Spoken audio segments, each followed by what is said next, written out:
Hey, it's Gerald from Lakers Fast Break. Anchor is the easiest way to make your next podcast. It's absolutely free, and their creation tools will allow you to record and edit your show right from your phone or your home computer. Anchor will then distribute your podcast for you so it can be heard on great podcast outlets like Spotify, Apple Podcasts, Radio Public, Google Podcasts, and many more. You can even make money from your podcast with no minimum listenership. It's everything you need to make a podcast all in one place. So download the free Anchor app today or go to anchor.fm to get started on your next podcast.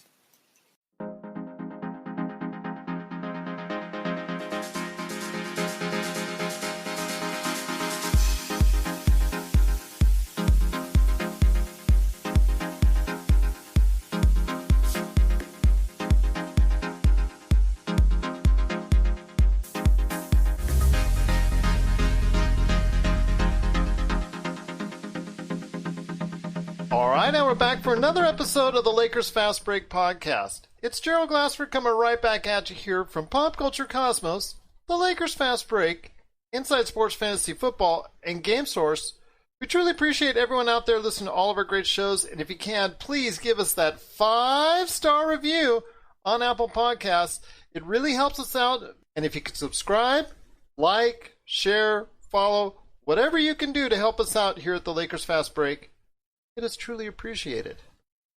Well, we finally know exactly, as Lakers fans, who the Lakers are going to match up against on Tuesday night when they go off against the Portland Trail Blazers in the first round of the NBA playoffs coming up. So it has been decided the play-in games did not go to 2, only went to 1. Kind of disappointed it wasn't Phoenix or Memphis. It is Portland, and I know my guests right here, at least one of them will be very happy about that because he's already stated as such. But with me today are two awesome guests once again. These guys are both from LakerHolics.com. Be part of the conversation today where you not only get all the great things that are going out there, including videos, including our podcasts, including great articles, blogs, and so much more. Plus, you can interact with the guys that are part of it, and also the guys and gals that are also making comments each and every day at LakerHolics.com. Be part of the conversation today at LakerHolics.com. And I have one of the blog editors here today. It's Jamie Sweet. And Jamie, thanks so much for being part of the program as always. Glad to be here. Thank you for having me. And it wouldn't be a LakerHolics.com Team Fest without the man behind it all, the mastermind. Some say evil mastermind, but I just say mastermind. Behind it all, you got to check out what he's doing today on his columns on Medium, and of course what he does here at Lakers Fast Break and LakerHolics.com. It is LakerTom, and LakerTom, truly glad to have you on the show. I know we might have another guest, Sean, coming up, aka MagicMan, also LakerHolics.com, also the blog editor as well. But you called it, my friend, and of course everybody else out there pretty much said it was going to be Portland. And yep. Yes, I was hoping it wouldn't be Portland because they're very tough. Still don't think they're going to get the job done. But again, here we are, Tuesday night, Lakers and Blazers. Going to be great to finally have a Laker playoff game. Yep. First one since 2013. And against a good opponent, you know. I mean, I frankly, I'm of that group of people that are out there rooting for the Lakers to have the toughest possible path to the championship, you know. I don't want any question about this being an asterisk championship. It's a gold star championship because we're going to go through the Portland Trail Blazers, the Houston Rockets, the Los Angeles Clippers, and we're going to cap it off by taking down the Milwaukee Bucks. And I'm going to make my prediction right now for the Portland series. It will be a 5-game series. It won't go further than 5, and it's even possible we could sweep them. Very impressive. Very good call indeed. And again, I also want to go ahead and introduce everybody out there. It is Sean Grice, a.k.a. the MagicMan, also a blog editor for LakerHolics.com. Sean, just great to have you part of the program today. Thanks a lot, Gerald. Can you guys hear me now? Absolutely. 100%. I may not want to. so- Well, hold on. I may not want to say that for LakerTom that I can hear him, but yes, Sean, it's always great to have you on the show. Okay, so now we know going forward, headphones for me, not a good idea. But just great to have you on the show. Your quick thoughts initially, since this is your first foray here on the Lakers Fast Break, your first thoughts on now that we have officially Portland versus the Lakers in the first round of the NBA playoffs. Yeah, you know what, Gerald? I'm feeling pretty good about this matchup. And in the way that we have two superstars, I automatically think at least if you have one, that's good for 2 wins in a playoff series. So I think over 5 or 6 games, Anthony Davis and LeBron are just going to be too much for them. I agree with you. I'm predicting the Lakers in 6. That's a very good call, very astute. And again, this is what I've said on every show that I've been on, because I'm telling you right now, I've been asked to be on so many other shows in recent days. I've also interviewed a lot of people that are not specifically Lakers fans, just because I want to hear a broad base. And if you're listening to us right now on one of the great and outstanding Facebook groups that are out there that support the Lakers, I want to go ahead and say thank you and welcome for watching us right now, and thank you for being part of the show. I do want to say right now, I've been telling everybody that the Lakers with LeBron and AD are the hardest matchup for anybody, any team in the playoffs. And ultimately, if they're clicking, there is no matching up to them, and they just need to get a minimal amount of support, which could include a Kyle Kuzma, who's been really playing well as of late. Could include a Danny Green, could include Alex Caruso, could include KCP, could include all these others, but they don't need as much of a consistent support as these other teams do from their star players. These other star players need their role players to really step up, but if the guys are clicking, AD and LeBron, they'll just need one guy to show up each and every time out. Jamie, I want to hear your thoughts. The things that you're looking for as far as some of the points, some of the key factors in this Blazers-Lakers series. Well, the first thing you want to hear your prediction too. I'll drop my prediction. I'm going to say this is actually going to go 7 games. I'm the most pessimistic of the blog editors here. Tom called 5. MagicMan has 6. If this were Price is Right, I'm going for it. Going for the RV. Going for the RV. But the first thing that jumps out at me actually is that both of these teams are teams that lose the most in terms of playing in the bubble. Portland has a tremendous mojo in the Rose Garden, or it's not called the Rose Garden anymore. It's called Corporate Schmurmer, blah, blah, blah. Yeah. But they at the Rose Garden, they are a tough team to beat. And LeBron plays terribly at the Rose Garden. The Lakers play terribly at the Rose Garden. And the fact that we are not going to be playing in the Rose Garden is actually an almost asterisk worthy for this series, except for that we're also not going to be playing in Staples Center for the up to 4 games. So that jumps out at me right away, is that both of these teams are really, really, really take a lot of power in from their home courts, respectively. On top of that, I think that it's going to be a harder matchup. I think you're going to need more than one guy a night. I think you're going to need Kuz to play at the level he's played at in the bubble just about every game, and then another guy to step up, or for Danny Green to just be the Danny Green. Right, the Danny Green of yore. Right, that's all. If we get Kuz and playoff Danny, where'd playoff Danny go? He's still in Toronto, so we're in the right time zone at least. In Toronto, we're in the right time zone, so maybe he'll do better in the playoffs now. I feel like the same thing kind of happened to him last season. Like, he had a terrible regular season and then flipped a switch in the playoffs.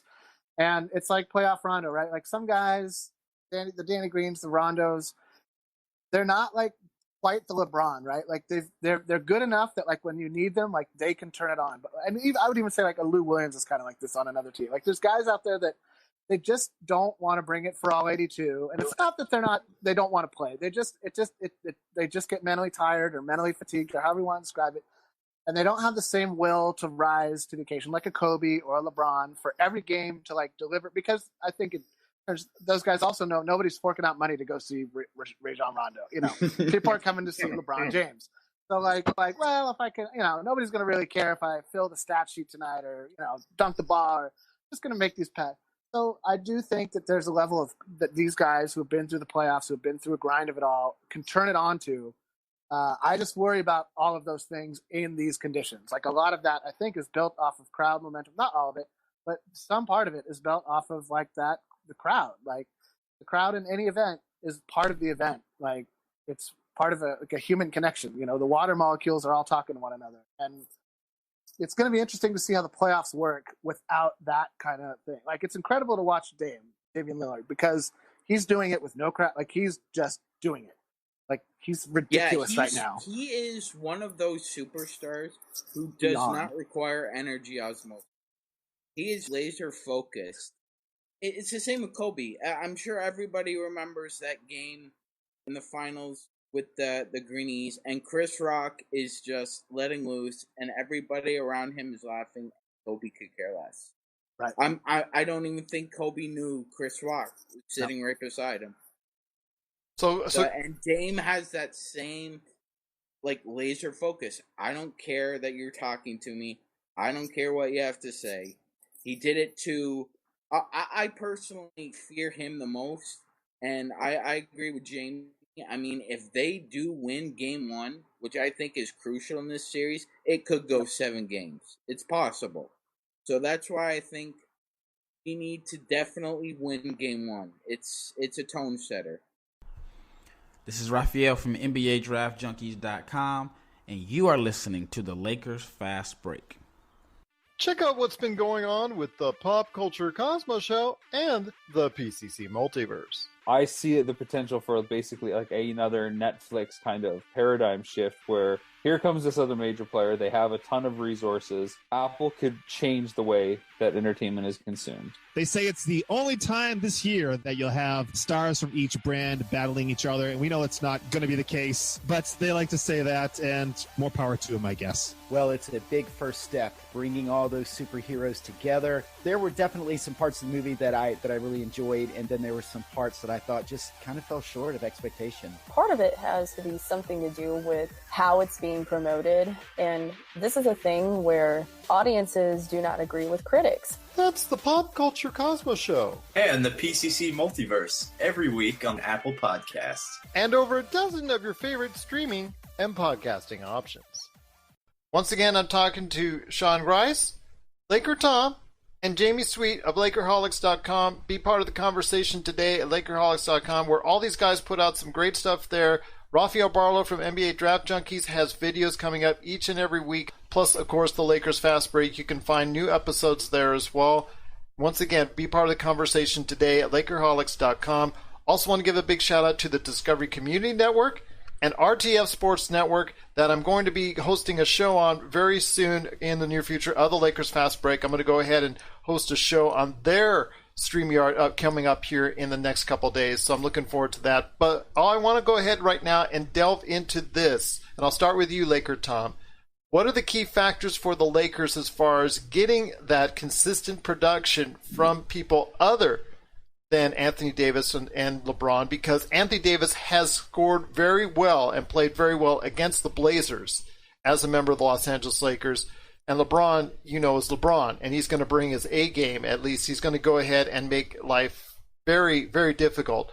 I see the matchups there being very, very difficult for the Blazers because they're big guys.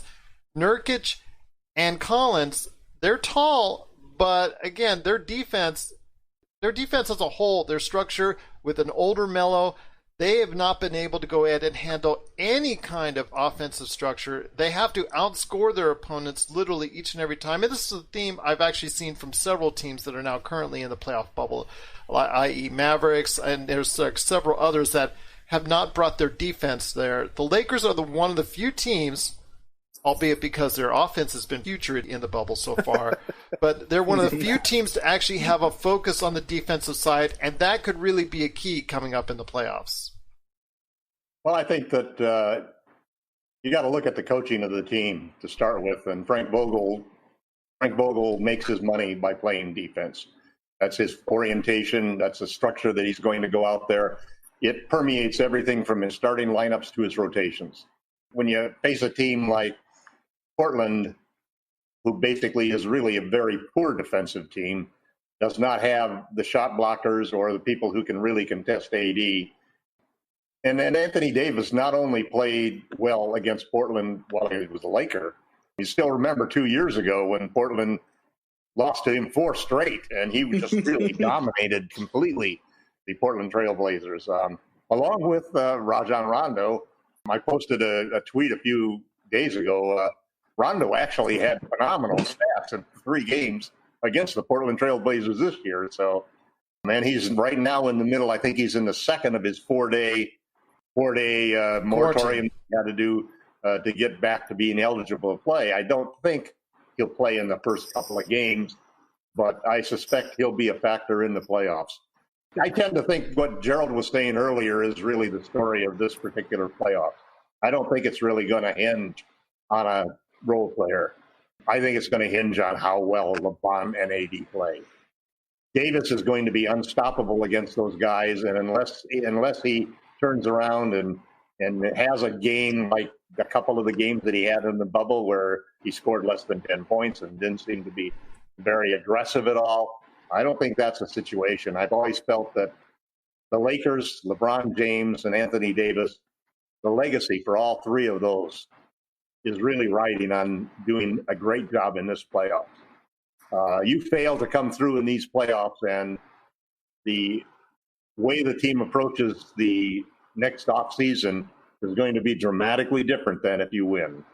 And it applies everything from possibly you could even lose Anthony Davis. It's not an impossible situation that he could be lured somewhere else if something horrible happened and we got knocked out in the first round. So I don't think it's just the first game. I think it's the first 2 games the Lakers are going to come out, try to dominate, and then superstars are going to come out and try to dominate. And I think that this is why I think there's a chance that there's going to be a sweep.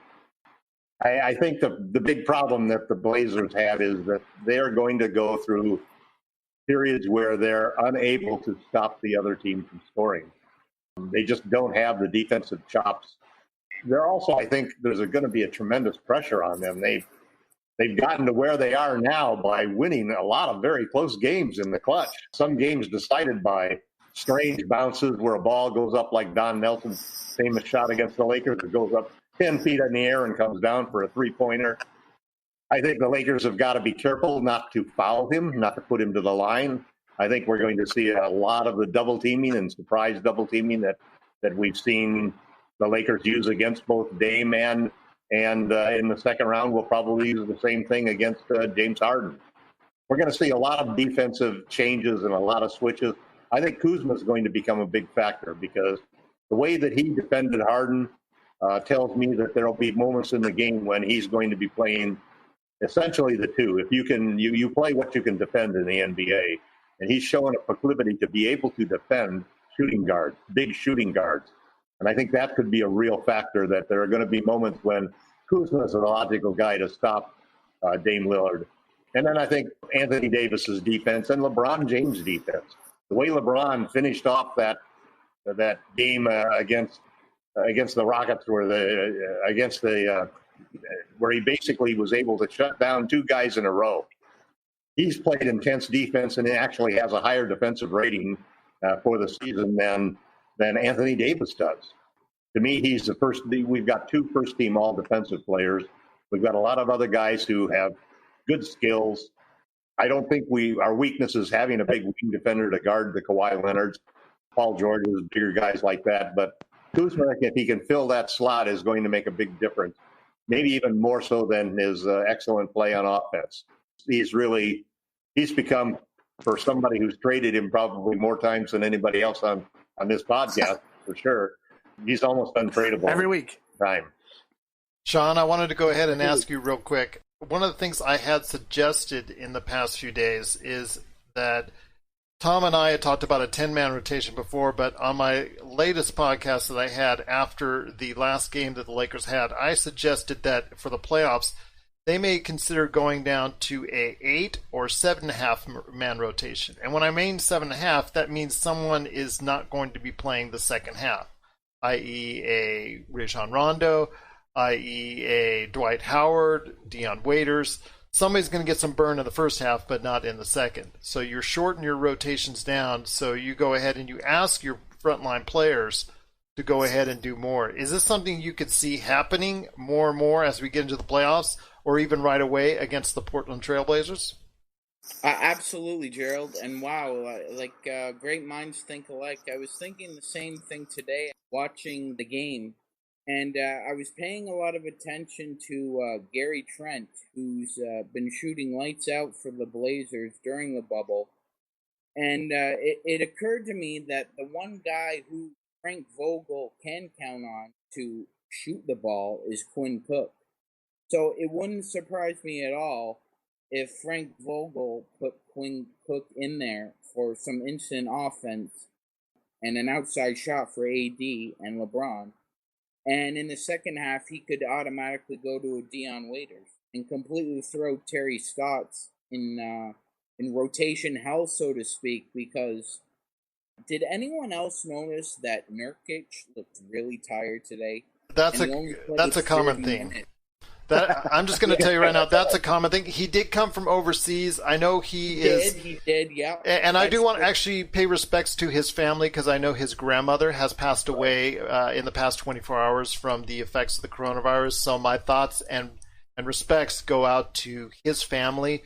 I know he was playing with an extremely heavy heart, but his grandmother had said, I believe from what I'm hearing in the story straight, that she would not have gone to the hospital in the first place had he stayed there, and that she specifically wanted him to come and play in the game. So again, our thoughts and prayers go out to his family. I know he's playing with a very heavy heart, but his status as far as his wind and conditioning, you hit it right in the head, Sean. He's not only looked tired at the end of this game, but the previous past couple games. And with the Blazers basically in playing for their lives mode for the past week and a half and ramping up, and they've already gone to a 7.5, 8-man rotation. Simons is virtually out of the rotation from what I'm seeing on the minute scale. They've just been playing. Herzonia also has not been playing consistently, so it's been basically a 6, 7-man rotation for them. They've been going 38 to 42 minutes already each per game. So if you're a Blazers fan out there, kind of concerning that you're seeing Nurkic being run down, but this is not to be unexpected because he is coming back from a long injury rehabilitation. Collins is the same way. You don't know how many minutes either of these guys are going to give you, but they're going to play them as best they can. But you will see that effect at some point in time during the series. Whether or not they can overcome it, those minutes are going to add up. And that's an excellent point indeed, because it is going to be a matter of conditioning. The Lakers have had a few days off, a few days rest. They're just going to get a couple days rest, and then it's right back into the grind. And again, maybe not early on, but you will see by Game 4, Game 5, or Game 6, they're really going to start to get tired because those minutes are going to be logged in, and they're really going to start to feel the effects of it. Oh, absolutely. I think if we're noticing this, the one man who completely focused on their fatigue is one LeBron James. I saw a couple games live in Toronto where he just absolutely ate the Raptors apart. And not only did he eat them apart, there was a great story that when Patrick Patterson first got traded to the Raptors, Cleveland was one of their first opponents. And on a particular set play, LeBron actually had to tell Patrick Patterson where he was supposed to go. I mean, this guy knows what plays you're running before you know what hit you. Basically, he's like a middle linebacker. He knows exactly what you're going to run, and he's calling it out. And to have a guy like AD in the middle like that is your worst nightmare. Because even if you do have like resets or maybe you go to another scheme, he knows exactly what scheme goes out of that. Like, the guy is just a savant. He's Amadeus Mozart with film and a playbook, and I don't see a situation where Stotts or Lillard can adjust in time. And one thing I want to ask you this, Jamie, then that's an excellent point, Sean, and I do want to compliment you on your astute analysis of that, because LeBron is, like you said, such a maestro out on the floor and so very cognizant and basketball savvy. Probably the best basketball mind out there in the NBA, or at least arguably at the very least. I want to ask you this, Jamie.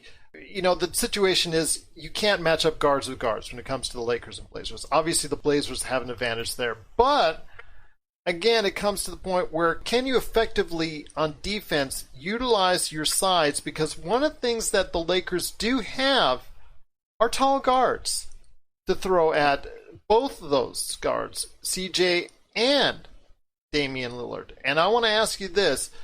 If the goal's not to get... to really bottle up Damian Lillard to the point where he's going to get 10 points a game, 15 points a game. No, it's not happening. And CJ McCollum, if you can keep CJ right around 15 to 20, and if you can keep Damian Lillard under 30, you really have got a great chance to win the game and be effective.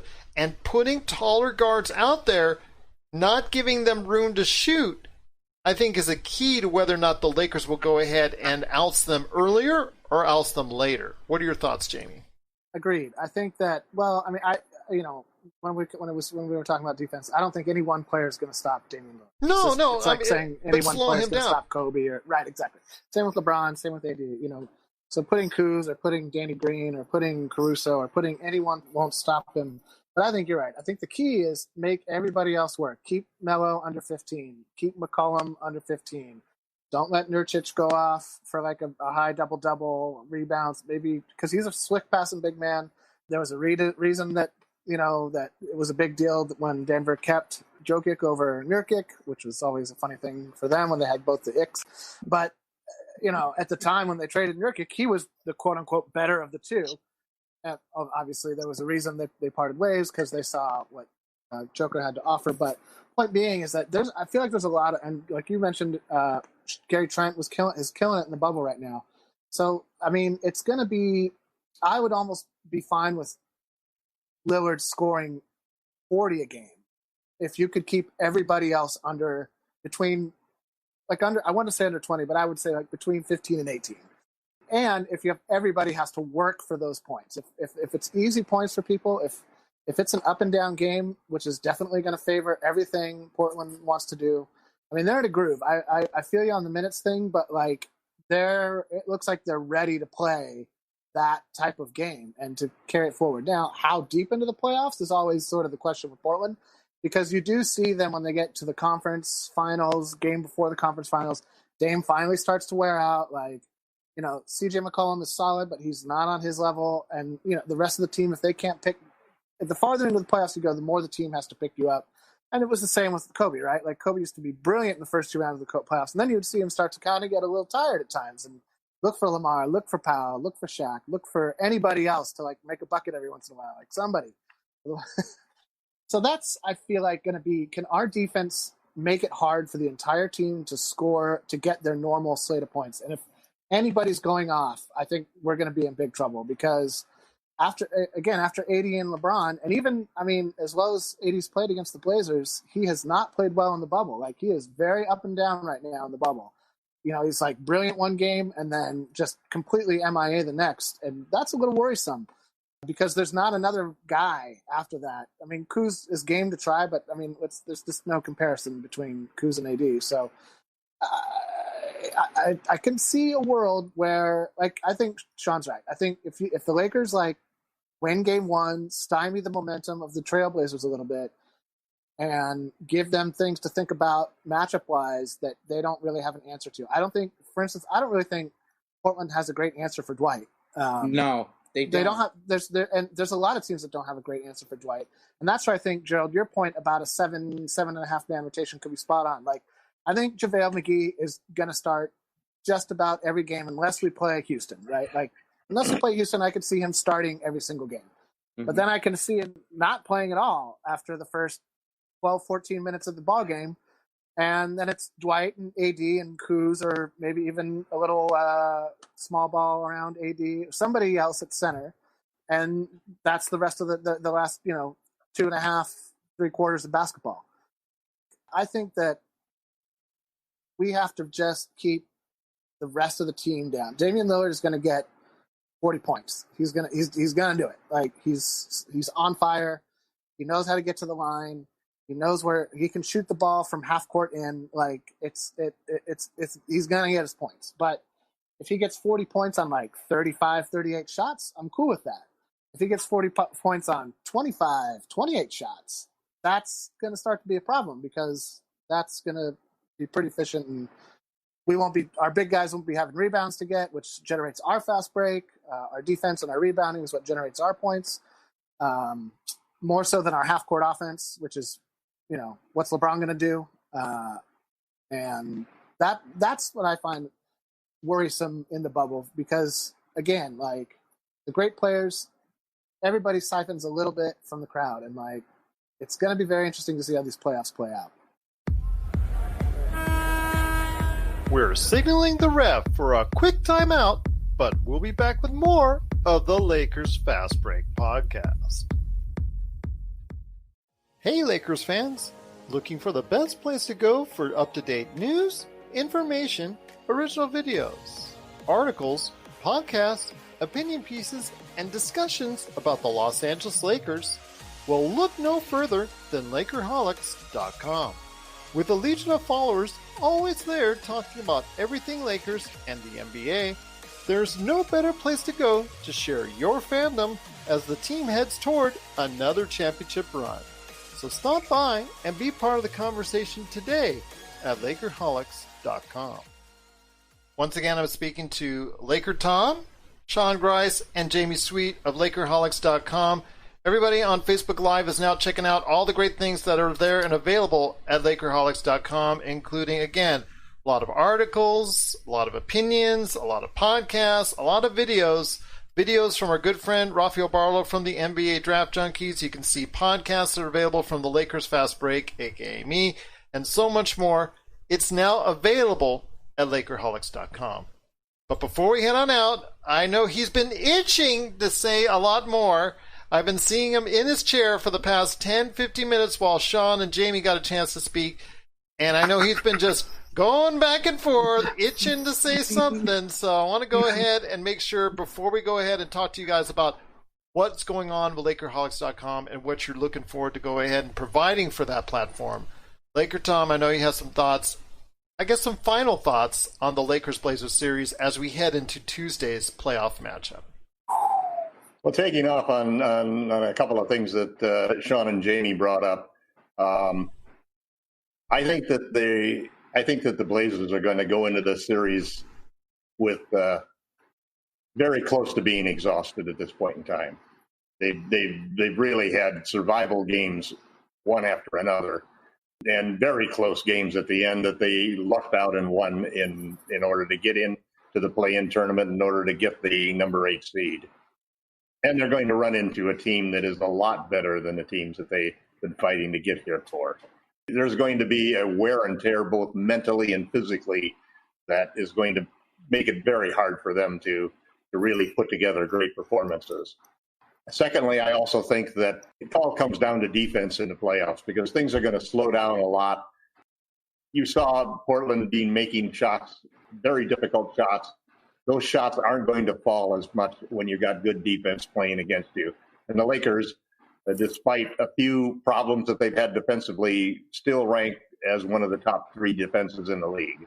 And when you've got players like LeBron and AD, who are probably first team all defense, Kuzma, who's improving dramatically, some stalwarts like KCP, who's been a solid defender all year long, it's going to be a lot harder for the Portland Trail Blazers not only to overcome the weariness that's going to hit them mentally and physically, but also to have to do that against an elite defensive team. And Frank Vogel is a defensive coach who's going to make every one of those moves harder for them. They're going to see a dyad of change-ups where they're going to see a double team on Dame coming across the line. The next time they may come down and see a zone. The next time they may come down and see a box and one. There'll be a lot of different variations that we're going to throw at them. And then he may see a little bit of Kuzma on Lillard to see if he can do the same type of magic that he did when he was guarding Harden. So I think that this is going to be a very tough series. I know all of the pundits out there like to talk about how this is such a threat to the Lakers and they may get knocked out in the first round. all you have to do is bring up subjects like that to LeBron James and Anthony Davis, and they're going to come out really. The Lakers are going to come out with a super hard focus on doing everything they can to win this game. So I think it's going to be a very, very difficult struggle for the Blazers to even win one game. I will tell you this right now. I think two keys that people are going to start to see more of in the playoffs, maybe just a sprinkling in the first round, but as they move forward, one of the things is they're going to see a lot more of, I'm pretty sure of, is what Tom always wants, and what I think is best for the team is AD at the 5. They're going to see a lot more of that. And number 2 is they're going to see a lot more pick and rolls with LeBron and AD, something that they've shied away from because either that they didn't want to do it or that they didn't want to show you. And I think it's more of the latter than the former. So seeing that as it takes, I'm hoping that they will go ahead and implement more of both those options going forward, because it is going to be interesting to see what takes place as the Blazers and the Lakers meet each other in the first round of the NBA playoffs on Tuesday night at 6 p.m. It's going to be available on TNT, so people go ahead and check that out. TNT, Tuesday night. And after the game, we will be here at LakerHolics.com. The invitation is open not only to everybody out there watching, but also to you guys. If you want to go ahead and jump on after the game on Tuesday, you're more than welcome to do so. Just hit me up.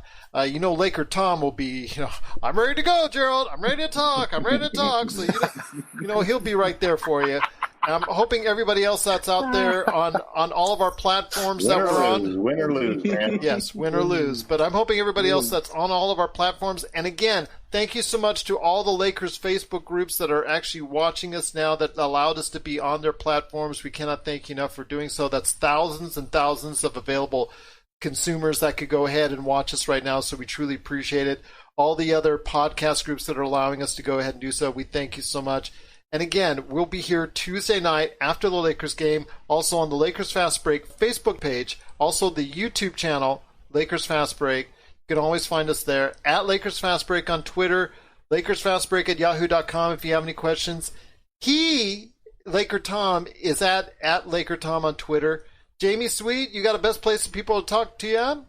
It's the blog, baby. It's the blog. I'm slowly willowing down on my social media for the purposes. I never got into Twitter anyhow. I tapped out at Facebook. But the blog is the place to chat with me and hang out. And I'm assuming that's the same for you, Sean. Is that correct? As the MagicMan? Absolutely, Gerald. At MagicMan, always up for a spirited basketball conversation. Well, there you go.